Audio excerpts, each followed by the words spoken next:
Hello dear chess friends from International Chess School. In today's lecture I would like to talk about the importance of the weak squares in attack, respectively strong squares for the attacking side. There are weak squares for the defending side. The position is extracted from a game played in the 6th round of World Chess Cup in September 2011 between the top grandmasters Ivanchuk Vasily from Ukraine and Grishuk Alexander from Russia. The position arose from a hedgehog, and White employed a very interesting plan, castling long. For this reason, Black has difficulties if he wants to castle short, which is the natural side for the king, and White has the space advantage, and usually Black employs a central blow like d6 d5 or a queenside blow like b6 b5 mixed with an attack on the king side, but the king is not there, and White simply increased his space advantage with g4. He's waiting for the short castle, and then he wants to build dangerous initiative. For example, after short castle, g5, knight d7. Now you see that the bishop from b2 already exerts pressure on g7, and here you'll notice the main idea of White on this position. Actually, the d5 square is the weak square in Black's camp. You may ask, which is the importance of a weak square in the middle of the board? If White manages to install a knight, which is how we usually use the weak squares, then that knight from the center will exert pressure on all sides of the board. Queen e3, White unpins from the long diagonal, rook a d8, knight d4, rook f e8, f5, deflecting the pawn from e6, and after e takes f5, knight takes f5. White's intentions are clear. He also threatens to penetrate with the knight on d5. The d5 square is a weak square for Black, and at the same time you can see how the knight from f5 is cooperating with the bishop from b2. In such cases, it is important to coordinate the dominant knight with another piece, and in this case the bishop from b2 will be the coordinator, since is a piece with a long range of action. In the game, Black didn't resist and played e5. Somehow is understandable, since after e5 Black will take under control the f4 square and also the d4 square, but his problem is that the knight from f4, which is meant to guard knight d5, is not stable, and Vasily Ivanchuk will show us how to continue in this case. g5. Notice that the queen from f3 forbids the usual counterplay based on knight h5.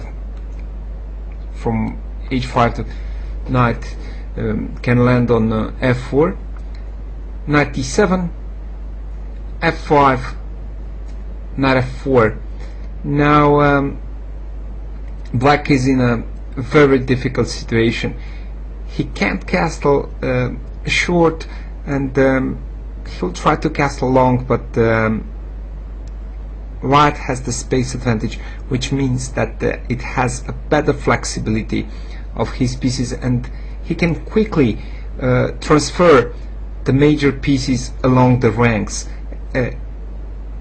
Take a look at black's position. Is cramped, and he can't control the 7th rank, only the 8th rank, while after h4, for example, white will be able to use the 1st, the 2nd and the 3rd rank to transfer his pieces from a wing to another.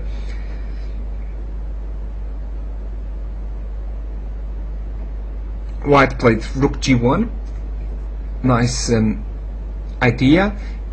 He wants to be ready after short castle for f5, f6, delivering a discovered check after g takes f6, g takes f6. Anyway, g6 is also possible in some variations. Black played g6 himself. Knight e3. In such cases, when you have an available strong square, a weak square for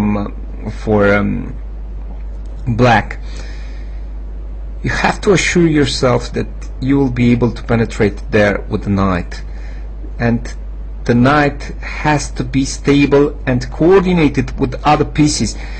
Maybe black was under the impression that the knight on d5 will just be useless, but the knight from d5, besides it attacks in the first instance the queen, it exerts a terrible pressure on bishop e7, and in conjunction with the threat of f5, f6, it's very difficult for black to find a reasonable square for the dark square bishop.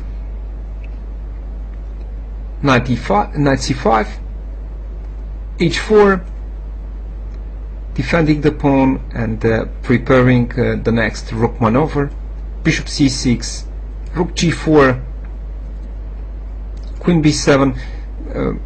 Black tries to create some counterplay against the e4 pawn. Rook takes f4, e takes f4, and now with this excellent and perfectly justified exchange sacrifice, white eliminated the most active piece from black's camp, which was also on a strong square, and opened the long diagonal for the dark square's bishop. And in the absence of knight f4, the d5 square will be available for both knights, while one knight will be exchanged by bishop c6, the other knight will take his place. Of course, knight c d5 was possible here, and after f takes, bishop takes b5, a desperate attempt to create some counterplay. Queen takes e3, bishop takes d5, rook takes d5. Notice that the weak square is used by a rook now. Why? Because being in front of a pawn exerts pressure not only on files but also on ranks, and the rook from d5 has a dominant position, and this is assured by the absence of the pawns on e file and c file. In the game, Ivanchuk decided to enter on d5 with the other knight. He played simply knight e d5, running away from the attack of the f4 pawn, and he will take the f4 pawn much more later. He wants to increase the speed of attack, since the knight from d5 will be an excellent collaborator for the queen. And as you can notice, white is dominating the dark squares, since the bishop from e7 is completely out of play, and besides that he's a target for white's pieces. Short castle, b4. Now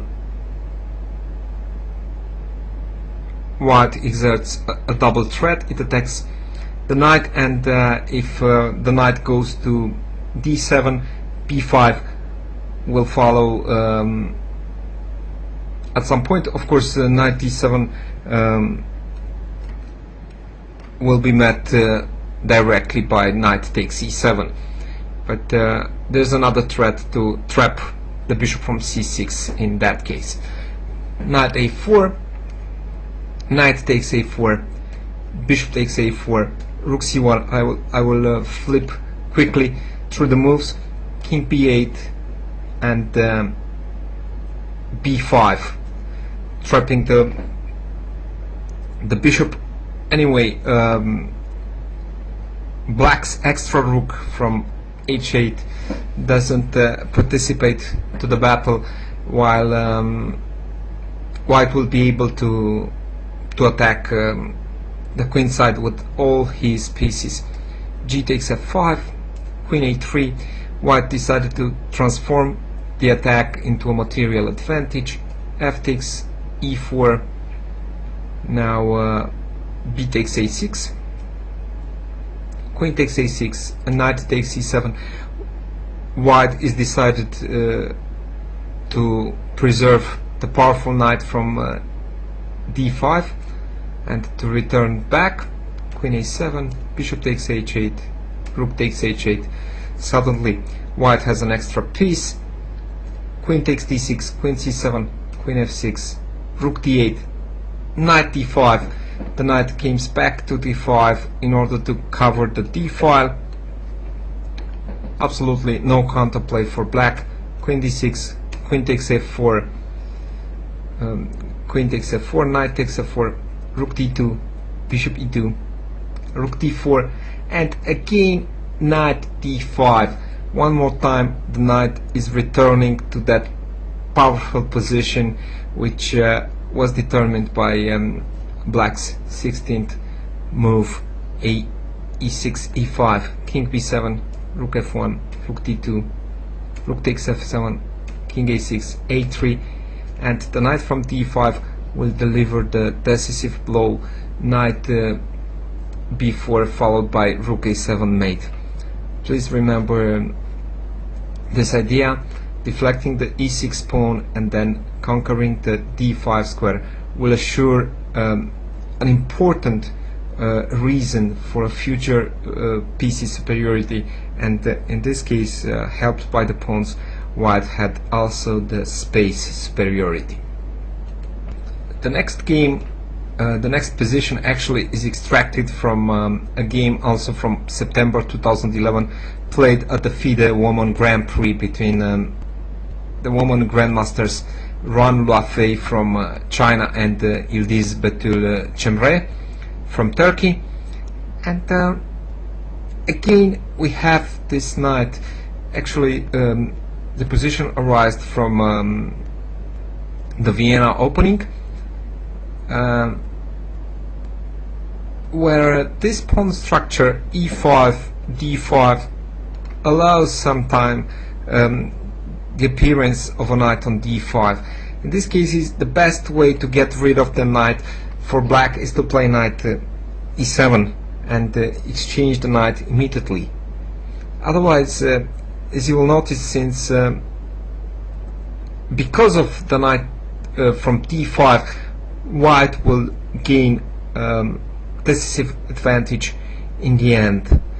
Of course, now there are plenty of pieces gathered in the central zone, but as soon as the pieces will disappear, the power of the central knight on a weak square will increase, and we can talk about the light squares here. And I think that white played a3, and the black's next move, bishop h3, is a mistake, because the knight will remain on d5 in the absence of the light square's bishops. Queen h5, bishop takes g2, queen takes g2, f5. The queen became active on light squares once that the light squares bishops have been traded, and the queen started to cooperate with the knight and with the bishop also. White already has 3 pieces in the black's king's proximity. f4, it is important to bring fresh forces into the battle, and in order to coordinate other pieces with this powerful knight from d5, white has to open the e file. This is the point of move f4. One more time, black's dark squares bishop is a bad bishop, hampered by black's pawns, and the rook is the most indicated piece to attack such a passive bishop. Bishop d6, rook b1, white continues to centralize his pieces. Rook d8, f takes e5, bishop takes e5, rook e2, simply doubling the rooks. Notice how the rook cooperates with the queen in creating pressure on e8. Bishop d4. Now there's no need for white to be afraid, since his king is on a light squares and on a light square, and the knight from d5 also covers the king. Rook fe1. By doubling the rooks and with the help of the a3 move, a3 took the b4 pawn, the b4 square away from the c6 knight, and doubling the rooks also forbids knight d7. So the knight from d5 will stay there for a longer period of time. Queen f7, queen f3. There's no need to exchange queens in these positions. White noticed that he has the upper hand. He can attack due to the active position of knight d5, and he tries to keep the queen on light squares, and if it's needed, he will take the light squares under control from d5 with the queen. So like in the previous game, d5 is a weak square, and usually we use it with the knight, but in other cases we can use it with a rook or with a queen. Knight e5, queen f1, bishop takes, rook takes, and now I think that the black knight has to return and also to occupy an active position on d4. Anyway, the knight from d4 can be chased out with c2, c3. Instead, black played knight g4, is overambitious, and sometimes the opponent doesn't feel the difference between such a centralized and active knight and such a knight. The knight from g4 looks nice, but there's a certain domination of knight d5 over knight e3. It deserves to be mentioned that knight d5 controls the e3 square, so there is no way to activate the knight from g4 on e3. Rook e7,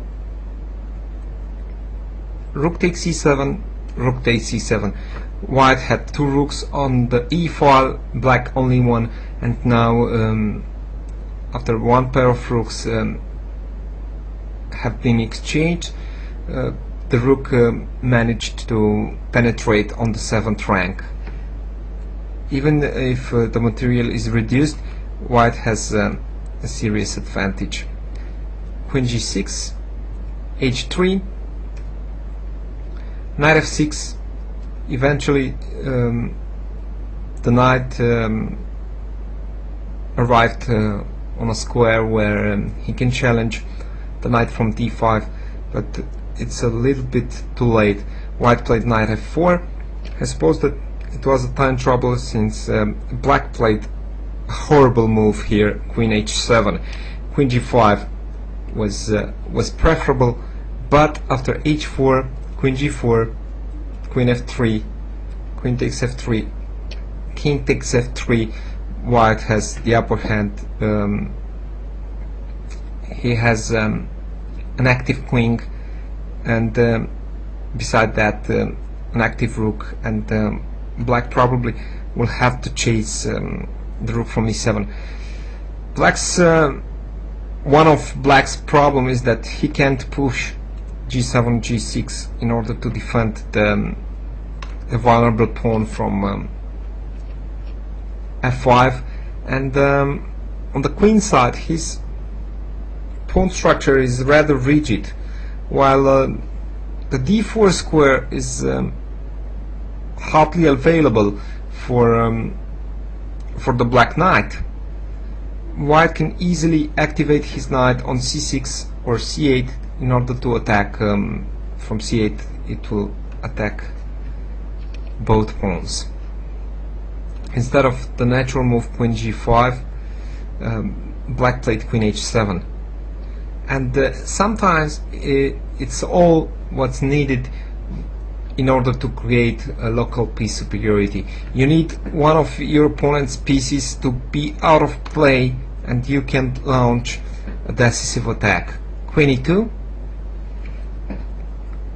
Look how amazing are white's pieces on the e file. Rook f7 and rook e8. Excellent idea. White sacrifices an exchange, and it will reach Zugzwang position. Rook f8 is not possible because queen e6, check will follow, and after king h8, rook takes f8. So knight takes e8 is the only move. Queen takes, rook f8, queen e6, check, rook f7, and knight g6. Amazing route for this knight. Knight b1, c3, d5, f4, and g6. Notice that d5, f4, and g6 are all weak squares which cannot be controlled by a black pawn, and black resigned in front of the threat queen e8. An interesting Zugzwang position, and the black queen from h7 actually helps white to threaten mate with queen e8. Of course, only queen takes g6 it's possible. So when you have such a strong knight as white did in this position, try to connect him with other pieces, and the most easy way to do this is to connect the knight with the rook, and then try to establish a domination on a certain color. In this case it was a domination on light squares, and then when you manage to deflect one of your opponent's pieces, or he simply miss that you can create local pieces superiority, start a quick attack. Until our next lecture, best wishes.